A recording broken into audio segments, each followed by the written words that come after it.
Assalamu alaikum everyone. In this video, I'm gonna discuss some important points with you जो कि मैंने अपनी MD-CAT की जर्नी के दौरान खुद पर अप्लाई किए और वो मेरे लिए काफ़ी हेल्पफुल रहे।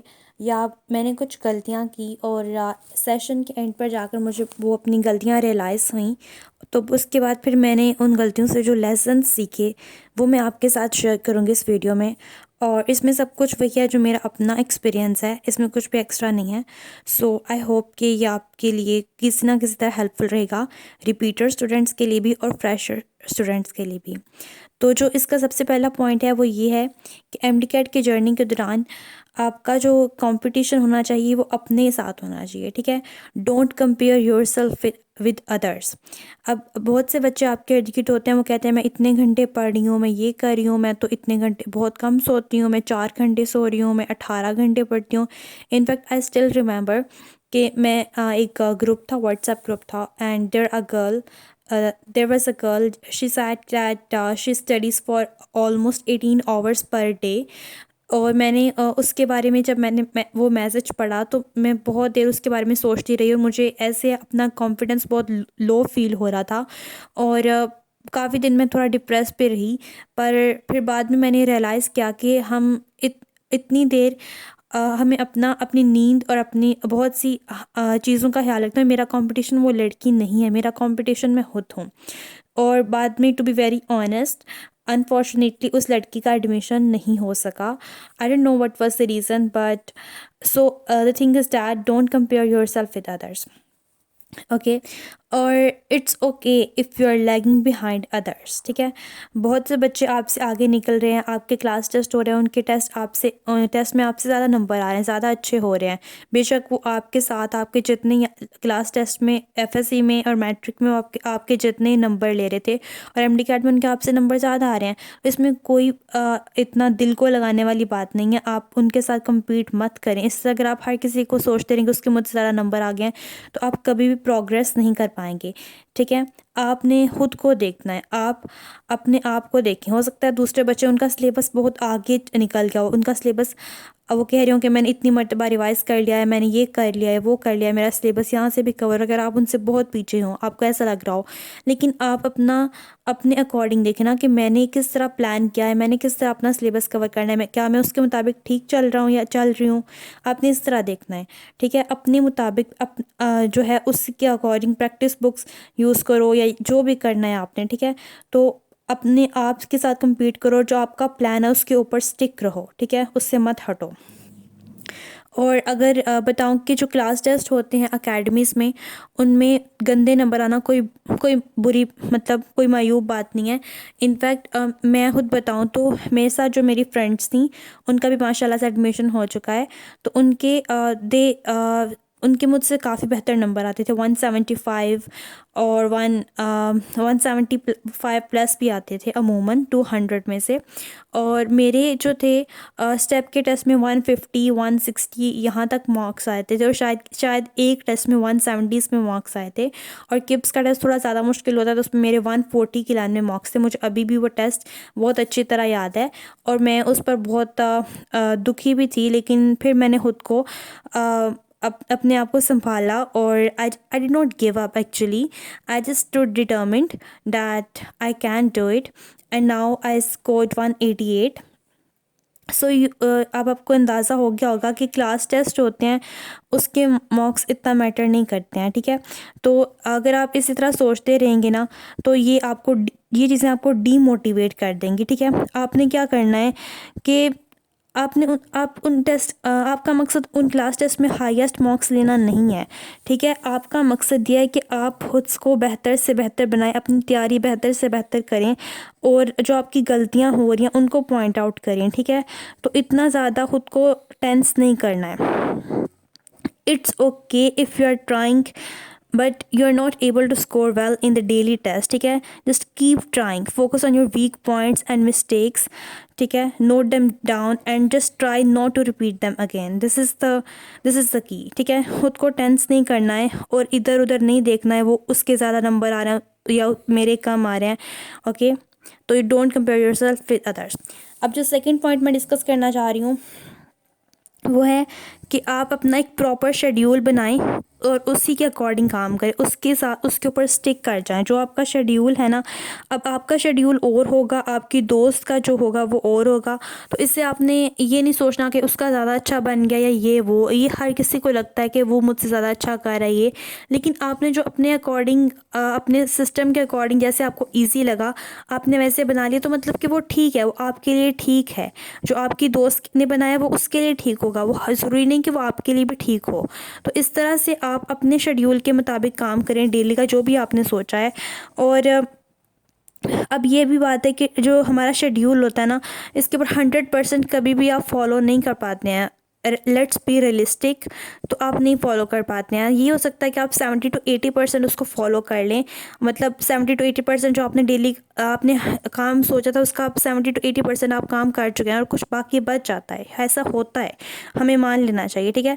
तो इसलिए आपका ये सबसे अच्छा तरीका ये कि आप अपने शेड्यूल को बहुत टाइट ना बनाइए, नहीं कि इतना सारा आप उसमें अंदर लिख दें मैंने ये भी पढ़ना ये भी पढ़ना, फिर आप उसको बहुत कम पढ़ पाए, बाद में आपको टेंशन और डिप्रेशन हो, और इसके बाद आप 2-4 दिन अगले डिप्रेशन में गुजार के कुछ पढ़े ही ना।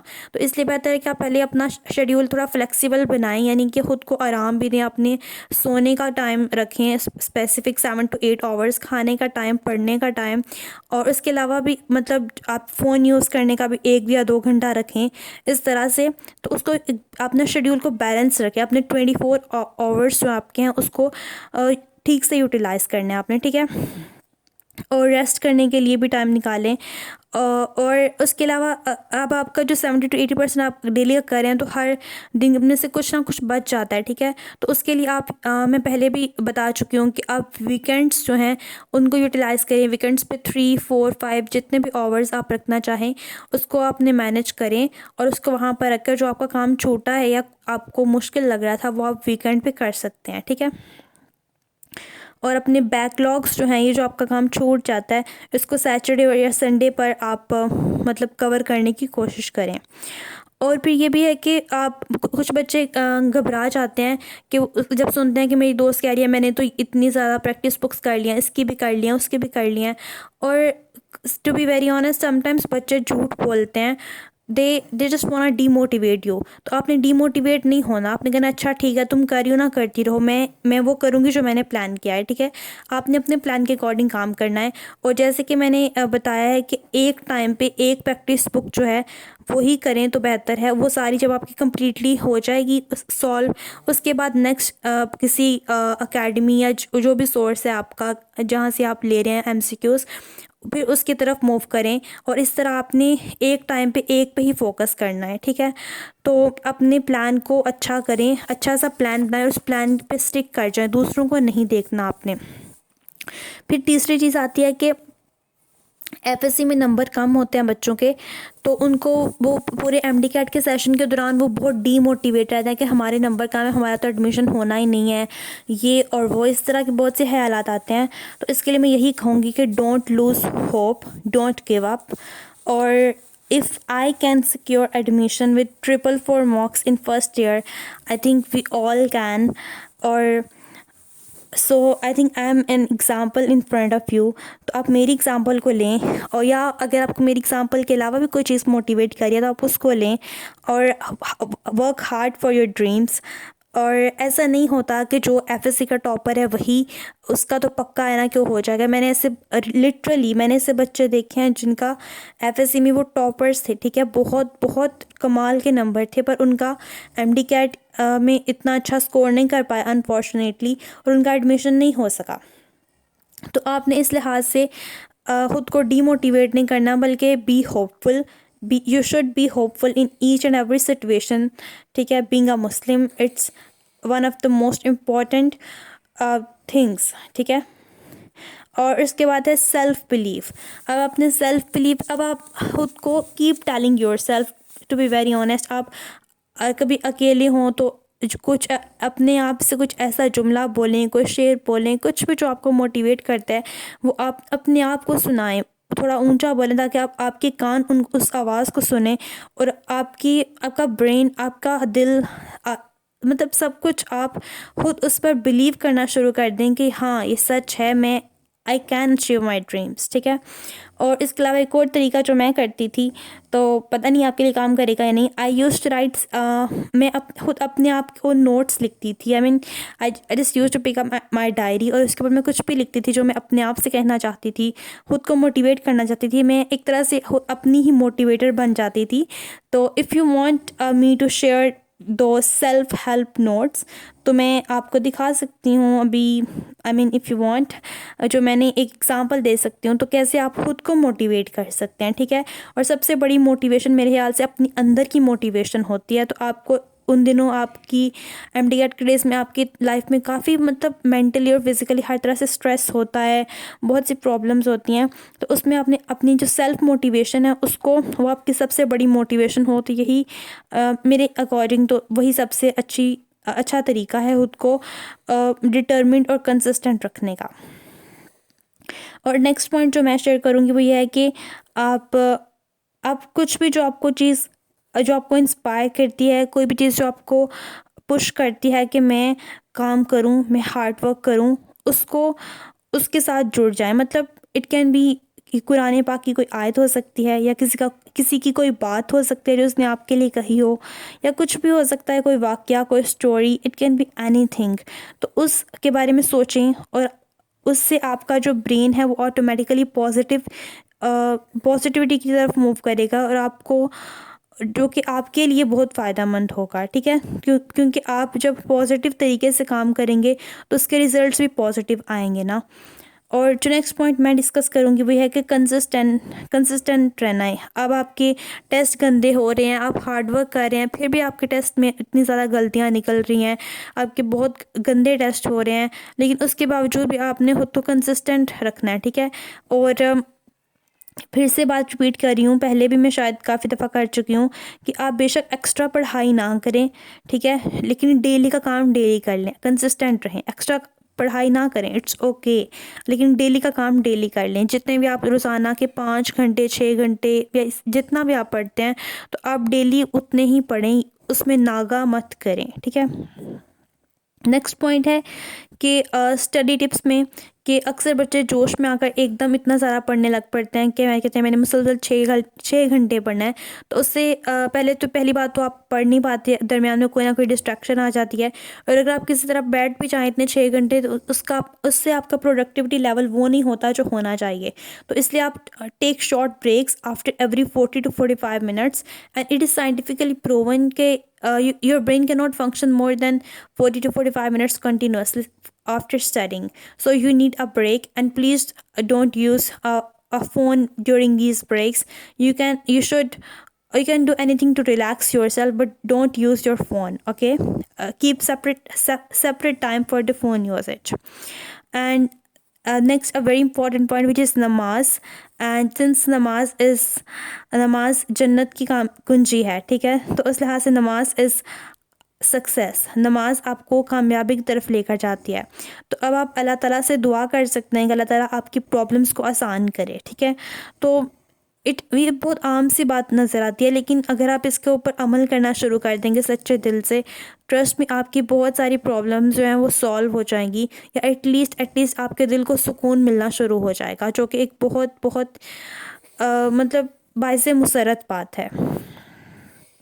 और उसके अलावा यही है कि आप जो है, हाँ, एक और बात जो कि बहुत इंपॉर्टेंट मेरे ख्याल से है कि आपके इर्द गिर्द अगर आप रिपीटर हैं, या अगर आप एफएससी में आपके कम नंबर हैं, फ्रेशर हैं, मतलब if you are an MDCAT aspirant, तो आपके इर्द गिर्द बहुत से लोग या ऐसी बातें या कोई ऐसी चीज़ें होंगी जो कि आपके लिए टॉक्सिक बहुत ही प्रूव होती हैं, ठीक है। They can be toxic people, or toxic things, or toxic attitude. तो आप उन लोगों से या उन चीज़ों से दूर रहना शुरू कर दें। आप उनके पास से आपको जाने की ज़रूरत नहीं है, ठीक है। तो आप उनसे दूर रहने की कोशिश करें, या अगर अगर आप दूर नहीं रह सकते उनसे, तो फिर आप उसको सिंपली इग्नोर करें, और उनको तरफ तवज्जो न दें, उनको वो तवज्जो ही ना दें, ठीक है।